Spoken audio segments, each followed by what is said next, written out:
चलिए जानते हैं आज शाम की 50 फटाफट बड़ी खबरों को सिर्फ 10 मिनट में। पर अभी तक आपने इस वीडियो को लाइक नहीं किया है तो लाइक कर दीजिए और आप किस देश, राज्य और जिले की जानकारी चाहते हैं कमेंट बॉक्स में जरूर बताएं। इससे पहले जान लेते हैं खबरों से जुड़ी कुछ सुर्खियां।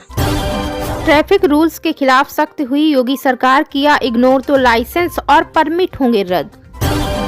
बुलाओ कुवैत के शेखों को, संभल जामा मस्जिद पर असदुद्दीन ओवैसी का जबरदस्त बयान। केरल में मंदिरों में पुरुषों के कपड़े उतारने की प्रथा खत्म, फैसले पर भड़की बीजेपी तो सीएम विजय ने कह दी ये बात। स्विट्जरलैंड ने लगाया बुर्के पर बैन, इस्लामिक देशों में खलबली। उपासना स्थल कानून को लेकर ओवैसी की याचिका पर सुनवाई के लिए सुप्रीम कोर्ट तैयार, 17 फरवरी की तारीख हुई तय। जसमीत बुमराह ने रचा इतिहास, आईसीसी टेस्ट रैंकिंग में ऐसा रिकॉर्ड बनाने वाले पहले भारतीय गेंदबाज बने। ज्वाइनिंग से एक दिन पहले सेवानिवृत्त हो गई शिक्षिका, कहा अगर के पाठक होते तो हेडमास्टर बनकर ही जाती। संयुक्त राष्ट्र सुरक्षा परिषद का सदस्य बनते ही बदले पाकिस्तान के तेवर, भारत को लेकर दिया बड़ा बयान।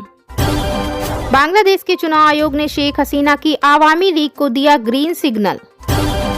संभल सांसद जियाउर रहमान बर्ग के मकान पर चलेगा बुलडोजर, प्रशासन ने दिया आखिरी नोटिस। चलिए बढ़ते हैं दोस्तों अपनी पहली खबर की ओर। ट्रैफिक रूल्स के खिलाफ सख्त हुई योगी सरकार, किया इग्नोर तो लाइसेंस और परमिट होंगे रद्द। उत्तर प्रदेश सरकार ट्रैफिक रूल्स और कानून को लेकर ज्यादा सख्त हो गई है। योगी सरकार ने लापरवाही से गाड़ी चलाने वाले लोगों से निपटने के लिए सख्त कानून लागू किए। मीडिया रिपोर्ट में बताया गया कि सीएम ने अधिकारियों से उन वाहनों के खिलाफ कड़ी कार्रवाई करने को कहा है जिन पर ट्रैफिक रूल्स के उल्लंघन के कारण बार बार जुर्माना लगाया गया है। सीएम योगी ने इन ड्राइवर और इनके सभी जुर्माने की डिटेल को उनके फास्टैग अकाउंट से जोड़ने का सुझाव दिया है। इस मीटिंग में ओवरलोडिंग उल्लंघन के मुद्दे पर भी चर्चा की गई। रिपोर्ट में यह भी बताया गया कि जो लोग बार बार नियमों का उल्लंघन करते हैं उनके लाइसेंस या परमिट को रद्द किया जा सकता है। तो चलिए बढ़ते हैं दोस्तों अपनी अगली खबर की ओर। बुलाओ कुवैत के शेखों को, संभल जामा मस्जिद पर असदुद्दीन ओवैसी का बयान। दोस्तों उत्तर प्रदेश के संभल में जामा मस्जिद के पास निर्माणाधीन पुलिस चौकी को लेकर विवाद खड़ा हो गया है। एएमआईएम चीफ और हैदराबाद के सांसद असदुद्दीन ओवैसी ने इसके निर्माण और देश के बाकी मस्जिदों की स्थिति को लेकर केंद्र और योगी सरकार पर निशाना साधा। इस दौरान उन्होंने प्रधानमंत्री नरेंद्र मोदी के कुवैत दौरे का भी जिक्र किया। सांसद असदुद्दीन ओवैसी ने कहा कि काशी में वजूखाना बंद कर दिया गया है। उन्होंने कहा मस्जिद में नमाज के बदले कुछ और हो रहा है। मथुरा ईदगाह मस्जिद पर नजरें लगाए। वहीं संभल मस्जिद का जिक्र कर ओवैसी ने कहा कलेक्टर साहब आपको वही दिख रहा है जो योगी मोदी आपको दिखा रहे हैं। नरेंद्र मोदी कुवैत गए थे, वहां के शेखों से लिपट लिपट कर गले मिले। बुला के लाओ शेखों को और दिखाओ कि तुम्हारी हुकूमत यहाँ पर क्या कर रही है। वक्फ बिल लाकर ये मुसलमानों की जमीन हड़पना चाहते हैं ताकि मुसलमानों से उनकी दरगाहों को छीन लिया जाए। संभल के सामने जो जमीन है वह वक्फ। तो चलिए बढ़ते हैं दोस्तों अपनी अगली खबर की ओर। केरल के मंदिरों में पुरुषों के कपड़े उतारने की प्रथा खत्म, फैसले पर भड़की बीजेपी तो सीएम विजय ने कह दी ये बात। दोस्तों केरल के मुख्यमंत्री पिनाराई विजयन सनातन पर की गई अपनी टिप्पणी को लेकर कायम है जो उन्होंने शिवगिरी तीर्थ यात्रा के उद्घाटन के दौरान की थी। सीएम विजय ने कहा कि उन्होंने जो कहा था वो सही है और उस पर कायम है। वहीं बीजेपी ने उन पर हमला करते हुए कहा कि वो सिर्फ हिंदू भावनाओं के साथ खिलवाड़ करते हैं जबकि दूसरे धर्मों के खिलाफ कुछ नहीं करते। बता दें दोस्तों कि केरल के मंदिर में पुरुषों के ऊपर के कपड़े उतारने वाली प्रथा पर मुख्यमंत्री ने कहा स्वामी सच्चिदानंद ने सबसे पहले इसका प्रस्ताव रखा था। उन्होंने कहा था कि श्री नारायण गुरु मंदिरों में अब से पुरुषों को उन मंदिरों में प्रवेश करने के लिए ऊपर के कपड़े उतारने की जरूरत नहीं। चलिए बढ़ते हैं दोस्तों अगली खबर की ओर। स्विट्जरलैंड ने लगाया बुर्के पर बैन, इस्लामिक देशों में खलबली। दोस्तों स्विट्जरलैंड की सरकार ने नए साल का आगाज सनसनीखेज तरीके से किया है। स्विट्जरलैंड ने बुधवार को नए वर्ष के पहले से दिन ही महिलाओं के बुर्का पहनने पर प्रतिबंध लगा दिया। इससे तमाम इस्लामिक देशों में खलबली मच गई। हालांकि स्विट्जरलैंड की सरकार ने यह कानून काफी पहले बनाया था मगर अब इसे 1 जनवरी 2025 से देश में लागू कर दिया गया है। नए कानून के मुताबिक सार्वजनिक जगहों पर बुर्का, नकाब यानी हिजाब पहनकर चेहरा ढकना अब पूरी तरह से गैर कानूनी घोषित कर दिया गया है। इस कानून का उल्लंघन करने पर करीब 95,000 रुपए जुर्माना पड़ सकता है। कानून के अनुसार बुर्का से मुंह, नाक और आंखों को ढकना कानून का उल्लंघन माना जाएगा। चलिए बढ़ते हैं दोस्तों अगली खबर की ओर। उपासना स्थल कानून को लेकर ओवैसी की याचिका पर सुनवाई के लिए सुप्रीम कोर्ट तैयार, 17 फरवरी की तारीख हुई तय।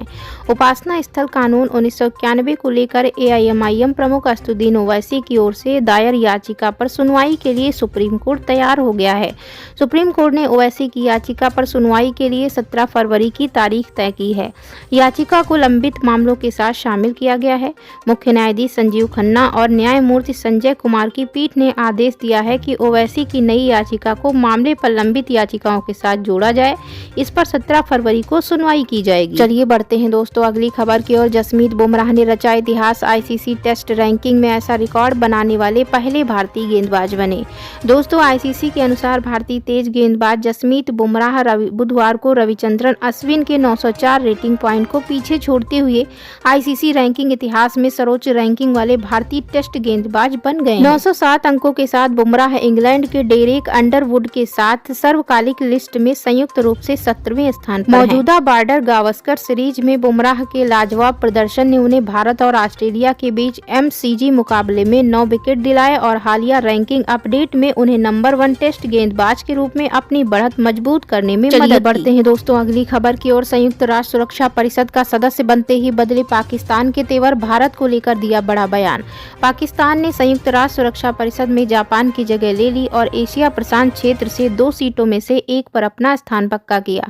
पाकिस्तान की यह नई सदस्यता 2 साल तक चलेगी, जिसमें वह जुलाई में परिषद का अध्यक्ष भी बनेगा। इसके साथ ही पाकिस्तान अब संयुक्त राष्ट्र सुरक्षा परिषद का एजेंडा निर्धारित करने की स्थिति में होगा। पाकिस्तान का यह 8वां कार्यकाल है और वह एक गैर स्थायी सदस्य के रूप में कार्य करेगा। इस दौरान पाकिस्तान के पास इस्लामिक स्टेट और अल कायदा प्रतिबंध समिति में भी महत्वपूर्ण भूमिका होगी, जो आतंकवादियों और समूहों को आतंकवादी के रूप में नामांकित करने और उन पर प्रतिबंध लगाने की जिम्मेदारी संभालता है। वहीं बता दें कि पाकिस्तान ने सुरक्षा परिषद में अपनी भूमिका शुरू करते हुए कश्मीर मुद्दे को फिर से उठाने का संकेत दिया है। पाकिस्तान के संयुक्त राष्ट्र में प्रतिनिधि मुनीर अकरम ने कहा है कि हम कश्मीर मुद्दे को लगातार उठाएंगे और अंतर्राष्ट्रीय समुदाय से ठोस कदम उठाने की अपील करेंगे। इस प्रकार पाकिस्तान का मुख्य एजेंडा कश्मीर पर अपनी पुरानी रट को जारी रखना होगा। बीच बढ़ते हैं दोस्तों अगली खबर की ओर। ज्वाइनिंग से एक दिन पहले सेवानिवृत्त हो गई शिक्षिका, कहा अगर केके पाठक होते तो हेडमास्टर बनकर ही जाती। दोस्तों जमुई जिले के खैरा प्रखंड अंतर्गत +2 उच्च विद्यालय शोभाखंड में शिक्षिका अनीता कुमारी के साथ किस्मत ने यह गजब खेल खेला है, जहां वह सक्षमता परीक्षा पास करने के बावजूद वह इसका लाभ नहीं ले सकी। जमुई मुख्यालय स्थित शास्त्री कॉलोनी के रहने वाली शिक्षिका अनीता कुमारी ने बताया कि वह दिसंबर 2006 में बतौर पंचायत शिक्षिका जमुई जिले के खैरा प्रखंड स्थित शोभा खान +2 हाई स्कूल में योगदान दिया था। 6 मार्च 2014 को उन्होंने टीटी पास करने के बाद हाई स्कूल की टीचर के रूप में योगदान दिया।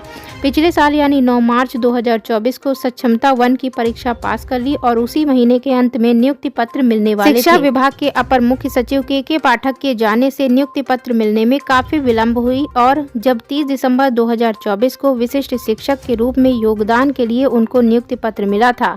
इसके आधार पर अनीता कुमारी को 1 से 7 जनवरी तक उस स्कूल में योगदान करना था, लेकिन 31 दिसंबर को 60 वर्ष पूरा होने के कारण वह सेवानिवृत्त हो गई। इस किस्मत के खेल में शिक्षिका अनीता खुद भी असमंजस में पड़ गई। अब वह क्या करें और क्या ना करें, क्योंकि 60 वर्ष होने के कारण वह ज्वाइनिंग से एक दिन पहले ही सेवानिवृत्त हो गई। अनीता कुमारी ने बताया कि मेरा दुर्भाग्य है कि मैं ज्वाइन नहीं कर सकी। उन्होंने बताया कि वह सक्षमता परीक्षा भी अच्छे मार्क्स से उत्तीर्ण की थी, लेकिन अगर के पाठक होते तो कुछ और ही होता। शिक्षिका ने कहा कि इस सेवानिवृत्ति से इस बात की मलाल जरूर रहेगी कि मैं राज्यकर्मी नहीं बन पाई। बढ़ते हैं दोस्तों अपनी अगली खबर की ओर। बांग्लादेश के चुनाव आयोग ने शेख हसीना की आवामी लीग को दिया ग्रीन सिग्नल। दोस्तों बांग्लादेश के मुख्य चुनाव आयुक्त एएमएम नासिर उद्दीन ने कहा है कि अपदस्थ प्रधानमंत्री शेख हसीना की पार्टी आवामी लीग चुनाव में भाग ले सकती है, जब तक कि सरकार या न्यायपालिका उस पर प्रतिबंध नहीं लगाती। द ढाका ट्रिब्यूनल अखबार की रिपोर्ट के अनुसार मुख्य चुनाव आयुक्त यानी सीईसी ने चटगांव सर्किट हाउस में चुनाव अधिकारियों के साथ बैठक के दौरान ये बात कही है। नासिर उद्दीन ने यह भी आश्वासन दिया कि चुनाव आयोग पूरी स्वतंत्रता के साथ चलता है और उसे किसी बाहरी दबाव का सामना नहीं करना पड़ता। उन्होंने कहा हम निष्पक्ष और पारदर्शी चुनाव सुनिश्चित करने के लिए सभी आवश्यक कदम उठाने के लिए प्रतिबद्ध हैं। सीईसी ने पिछले आम चुनाव में फर्जी मतदान के मुद्दे को भी स्वीकार किया और वोटर रजिस्ट्रेशन में गिरावट के लिए मतदान पर प्रक्रिया में अविश्वास को जिम्मेदार ठहराया। उन्होंने इन चिंताओं को दूर करने के लिए जल्द ही वोटर लिस्ट अपडेशन शुरू करने की घोषणा की। नासिरुद्दीन ने कहा, मतदाता सूची अगले 6 महीने के भीतर अपडेट की जाएगी। इस बार चुनाव पिछले पैटर्न पर नहीं होंगे। 5 अगस्त के बाद से चुनावी मामलों पर राष्ट्रीय सहमति को बढ़ावा देने में महत्वपूर्ण प्रगति हुई है। वहीं बैठक के दौरान मुख्य चुनाव आयुक्त नासिरुद्दीन ने वोटर लिस्ट अपडेशन और आगामी राष्ट्रीय चुनाव की तैयारियों के संबंध में चुनाव अधिकारियों को विस्तृत निर्देश